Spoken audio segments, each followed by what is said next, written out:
Hello friends, अगर आप education loan aspirant हैं और अपना एप्लीकेशन जन सामर्थ्य पोर्टल के थ्रू अप्लाई कर रहे हैं तो ये वीडियो आपके लिए बहुत ही ज़्यादा इंपॉर्टेंट होने वाला है, क्योंकि इस वीडियो में हम लोग करेक्शन मेथड के बारे में बात करने वाले हैं। करेक्शन क्या कि अगर आपने एप्लीकेशन को फिल किया है और एप्लीकेशन को फिल करने के दौरान आपसे कोई एरर हो जा रहा है तो उस एरर का करेक्शन कैसे करना है। So we are going to see the various methods. वहीं पे एक और सिनेरियो जो है वो है कि आपने अपना लोन जो है वो 2 लाख के लिए अप्लाई कर दिया है जन समर्थ पोर्टल में, लेकिन बैंक ने इसको रिजेक्ट कर दिया है। अभी बैंक ने रिजेक्ट कर दिया क्या बोल के कि customer not able to provide required documents, तो ऐसा बोल के बैंक ने आपके एप्लीकेशन को रिजेक्ट कर दिया है। तो अभी हम लोगों को इसको री अप्लाई कैसे करना है। So we are going to discuss all the methods and we are going to tell you what all corrections are possible in Jan Samarth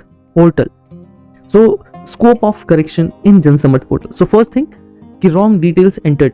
अगर आपने for example कि आपने लोन अमाउंट को गलत डाल दिया है या फिर आपने अपना जो नेम है उसमें कोई एरर कर दिया है, कॉलेज के नेम में एरर कर दिया है, तो ऐसे ये जो भी डिटेल्स हैं अगर आपको इनको करेक्ट करना है तो उसके लिए क्या मेथोडोलॉजी होने वाली है।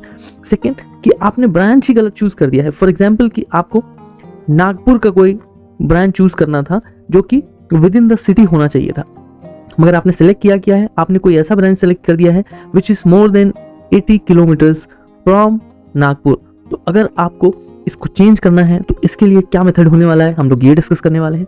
थर्ड कि आपने रॉन्ग अमाउंट चूज कर लिया है, मतलब कि आपको लोन चाहिए था 4 लाख का और आपने चूज कर दिया है 6 लाख। तो हम लोग देखेंगे कि इसको हम लोग कैसे चेंज कर सकते हैं। So we are going to see each and everything one by one. So friends, मैं आपको इस वीडियो को आगे प्रोसीड करने से पहले बता दूं कि हम लोगों ने अभी अपने शॉर्ट्स का सेगमेंट भी शुरू किया है, जहां हम लोग स्टूडेंट्स की एक एक कमेंट पे एक शॉर्ट्स बनाते हैं which will hardly be of 15 to 20 seconds only. तो आपको उतना समय स्पेंड करके एक बार हमारे शॉर्ट्स को भी देखना है, क्योंकि जो डाउट्स होते हैं वो एक कॉमन डाउट्स होते हैं, वो आपका भी हो सकता है, आपके फ्रेंड्स का भी हो सकता है। सो आप डेफिनेटली शॉर्ट्स को देखिए, that will take minimal time, लेकिन वहाँ क्लैरिटी आपको ज़्यादा मिलेगी। सो अभी हम लोग अगेन अपने वीडियो पे आते हैं। सो फर्स्ट कि अगर रॉन्ग डिटेल्स एंटर हो गए हैं तब क्या करना है। सो फ्रेंड्स, इसके लिए ये है कि आपके अगर डिटेल्स रॉन्ग हो गए हैं तो उसका there is only one option, और वो क्या है दैट कि ब्रांच से आपको अपने एप्लीकेशन को कैंसिल करवाना पड़ेगा। और ये एप्लीकेशन कैसे कैंसिल होता है, तो इसका एक नंबर होता है, आप उस नंबर को लेके बैंक ब्रांच के पास जाएंगे, वहां आपका एप्लीकेशन जो है वो कैंसिल हो जाएगा। और यहाँ हम लोग जहां भी ब्रांच की बात कर रहे हैं that is about your home branch.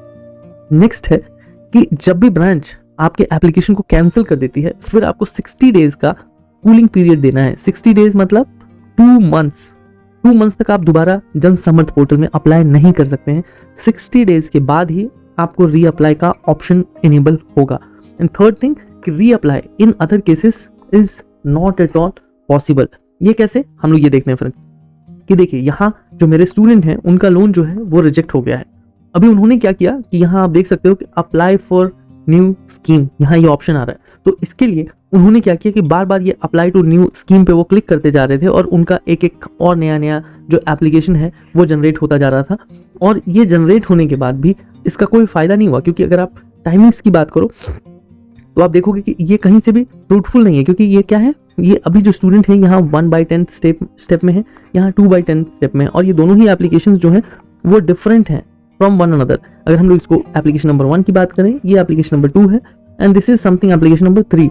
So all together all are different.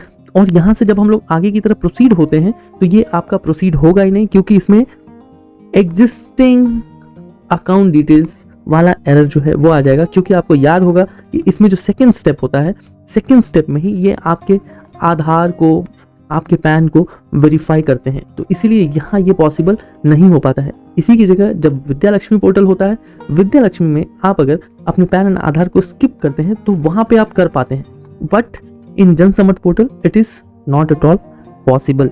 सो हमको 60 डेज का कूलिंग पीरियड डेफिनेटली सर्व करना है। आप जब 60 डेज का कूलिंग पीरियड सर्व कर लेते हैं, फॉर एग्जांपल कि यहाँ पे आप देख सकते हो डेट इज 12 सितंबर को जो बैंक ने इसको रिजेक्ट किया है, तो इसके बाद यहाँ से आप 60 डेज ले लो और आप जब 12 नवंबर को अप्लाई करेंगे, वो कैसे अप्लाई करना है आपको अगेन इसी ऑप्शन पे आना है। कौन सा ऑप्शन है वो है अप्लाई नाउ वाला ऑप्शन। आप अप्लाई नाउ वाले पे आ जाओ, या फिर अगर आपने ऑलरेडी जनरेट करके रखा हुआ है कोई एप्लीकेशन, क्योंकि ये ऑल टुगेदर सेम ही होने वाला है, तो अगर आपने रखा हुआ है तो आप इसी एप्लीकेशन को प्रोसीड कर जाइए। यहाँ पे आपको अप टू 9/10 तक आना है, फिर अपने पेरेंट्स का डिटेल फिल करना है और इसको 10/10 तक ले जाके बैंक चूज करके और एप्लीकेशन को सबमिट कर देना है। सो फ्रेंड्स, आई होप आप समझ गए होंगे। नेक्स्ट है कि अगर आपने रॉन्ग ब्रांच चूज किया है तो इसमें अगेन वही बात है कि आपको जो होम ब्रांच है, जो भी आपने चूज किया है, लाइक अगर आपने रॉन्ग ब्रांच चूज कर लिया है तो यहाँ पे हम लोग इसको ऐसे देखते हैं कि एक कोई भी बैंक है, पहले हम लोग एक बैंक का नाम लेते हैं। Bank is BOI which is bank of India. इनको जो है वो नागपुर वाला जो ब्रांच है दैट वाज डिजायर्ड ब्रांच, और इन्होंने जो बाय मिस्टेक सिलेक्ट किया है वो इन्होंने मुंबई सिलेक्ट कर दिया है। It is wrongly selected.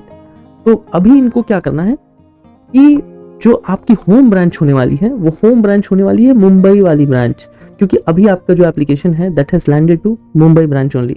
तो आपको इस ब्रांच को रिक्वेस्ट करना है विद इन द बैंक। मतलब क्या कि आपको बैंक ऑफ इंडिया के ही दूसरे ब्रांच में, Mumbai branch to Nagpur branch, अपने एप्लीकेशन को ट्रांसफर करवाना है। तो within the same bank ये पॉसिबल है। और इसमें क्या होगा कि आप अगर जब रिक्वेस्ट लेटर मुंबई ब्रांच को देंगे, then branch can transfer your application to your desired branch which will come to Nagpur. So the new home branch will be Nagpur. और वंस एप्लीकेशन जब यहाँ नागपुर आ जाता है, देन आपको जो फर्दर फॉलोअप है वो नागपुर ब्रांच से ही करना होगा। अभी नेक्स्ट हम लोग आते हैं कि रॉन्ग अमाउंट चूजन। अभी रॉन्ग अमाउंट चूजन में फ्रेंड्स अगेन एक क्लॉज है कि आपको अपने होम ब्रांच को कांटेक्ट करना है। अभी आप होम ब्रांच को एक हैंड रिटन एप्लीकेशन देंगे, hand written request letter stating that कि आपने रॉन्ग अमाउंट चूज कर लिया है। और ये कौन कर सकता है? ये आपका जो होम ब्रांच है, they can very well change the loan amount. ये लोन अमाउंट को चेंज कर सकते हैं, बट हाउ? तो they can reduce only. Reduce only का मतलब क्या होता है फ्रेंड्स कि फॉर एग्जांपल कि आपने जो लोन अमाउंट है वो आपने सिलेक्ट कर दिया है 10 लाख, लेकिन जो आपको एक्चुअली रिक्वायर्ड अमाउंट था वो है 8 lakh, then bank can very well change it. एक और जो कॉमन एरर है वहाँ ये होता है कि आप जब पूरे लोन को अप्लाई कर देते हो उसके बाद जो आपका इन प्रिंसिपल अप्रूवल, तो फ्रेंड्स यहाँ पे आप चेक एक बार कंफर्म कर लेंगे कि ये है इन प्रिंसिपल अप्रूवल। यहाँ पे एक स्पेलिंग एरर हो गया है, R is missing, in principle approval.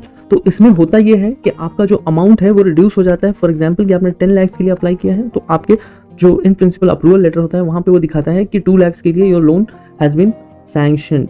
तो जो स्टूडेंट्स हैं वो कई बार परेशान हो जाते हैं। तो फ्रेंड्स ये क्या है? ये एक टेक्निकल ग्लिच है, इसके लिए आपको परेशान नहीं होना है। You have to visit the home branch. Home branch जो है वो इसको चेंज कर सकती है। All the change rights are with branch.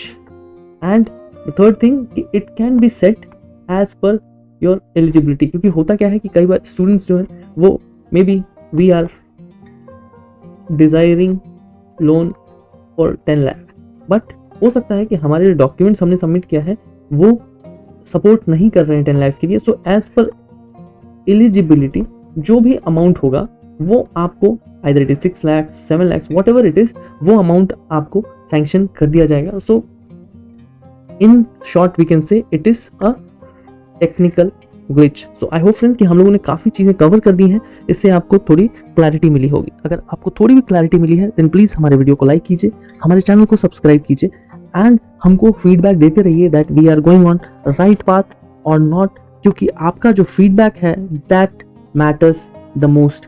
तो please give us the feedback which will help us to grow. So thank you so much friends, stay safe.